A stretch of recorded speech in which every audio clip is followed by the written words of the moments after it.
Have you ever wondered how the world's most populous Muslim-majority country, Indonesia, came to embrace Islam? Or why the Philippines, its neighbor, has a significant Muslim minority? These questions may have crossed your mind as you explore the diverse cultural and religious landscapes of Southeast Asia. It's a fascinating journey filled with tales of trade, cultural exchange, and the transformative power of religion. Today we're focusing on an aspect often overlooked in historical narratives: the role of commerce in the spread of Islam. Trade, you see, didn't just move goods, it moved ideas. It bridged cultures and sowed the seeds of religious thought far and wide. From the bustling ports of Arabia to the sprawling archipelagos of Southeast Asia, merchants and traders played a pivotal role in the spread of Islam. Join us as we journey back in time, unraveling the historical tapestry of Islam's spread in Southeast Asia. The story begins in the 13th century, a time when both regions were bustling trade hubs. The Indonesian and Filipino archipelagos weren't isolated islands. No, they were vibrant nodes in a vast network of trade routes coursing with goods, ideas, and people from across the globe. As the winds of commerce blew, they carried with them Muslim merchants. These traders, hailing from Arabian and Persian lands, didn't just bring exotic goods to trade, they also brought with them the teachings of Islam. Their arrival marked the first significant contact between the local populations and the Islamic world. These initial interactions were largely peaceful and centered around trade. The local populations were intrigued by these foreign visitors, their goods and their beliefs. This curiosity laid the foundation for an exchange of ideas and beliefs that would soon shape the religious landscape of these regions. But how did these trade interactions lead to religious conversions? Let's delve deeper. Trade was not just an exchange of goods, it was an exchange of ideas, cultures, and yes, religions. As we delve deeper into the role of trade in religious conversion, it's essential to understand that the Muslim traders of the past were not just peddlers of goods, but ambassadors of their faith.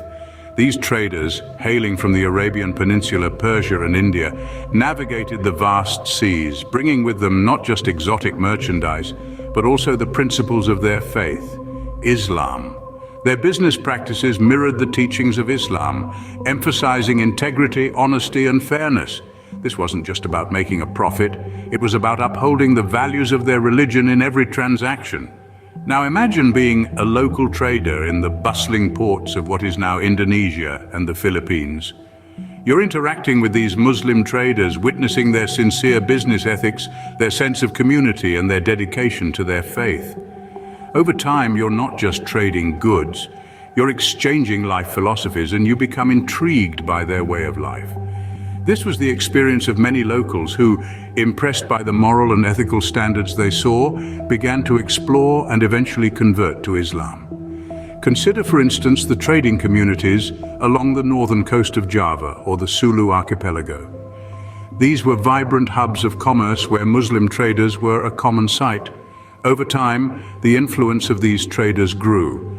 Their business practices, their community interactions, their daily prayers all became a familiar part of the local landscape, drawing more and more locals towards Islam. The influence of these Muslim trading communities was so profound that it began to reshape the socio-cultural landscape of the region. They were not conquerors imposing a foreign faith, but traders sharing their way of life. This peaceful, organic propagation of Islam through trade is a testament to the power of personal interaction and cultural exchange. And it is a chapter in history that reminds us that ideas like goods can travel far and wide, leaving an indelible mark wherever they land. As the influence of Islam grew, it began to permeate into the political structures of the region. The seeds of faith, once sown on the fertile grounds of trade, now were taking root in the corridors of power.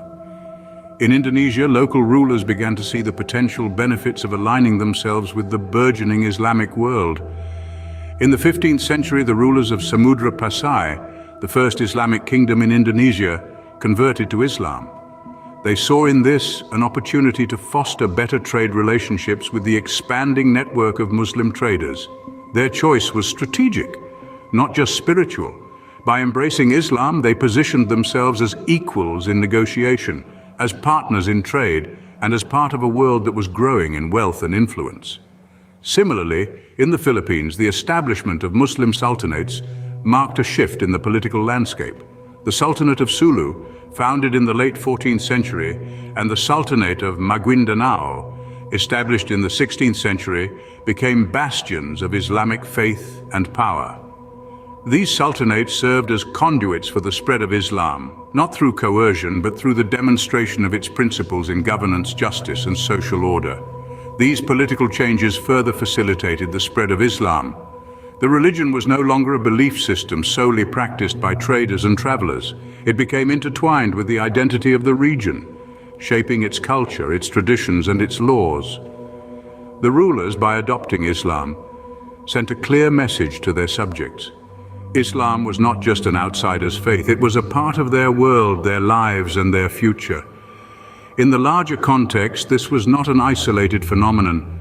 Throughout history, the relationship between religion and politics has been intricate and influential.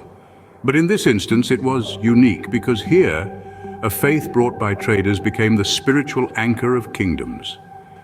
This period marked a significant turning point as Islam transitioned from being a religion of the traders to a dominant faith in the region. The story of Islam's spread in Indonesia and the Philippines is a testament to the power of trade as a vehicle for cultural exchange. We've journeyed through time, tracing the footprints of Muslim traders who sailed across vast oceans, carrying not only goods but also a message of fairness and equality. Their conduct, rooted in the principles of their faith, made a compelling case for the local populace, sparking curiosity and interest. We witnessed the transformation of local rulers, touched by the virtue of these traders, embracing Islam and becoming its champions. These rulers played a pivotal role in establishing Muslim political structures, further solidifying Islam's foothold in these regions. This journey of faith didn't happen overnight. It was a gradual process facilitated by the ceaseless waves of trade, intertwining the threads of commerce and faith. And so, through the ebb and flow of trade, a new religious landscape was woven into the fabric of these Southeast Asian nations.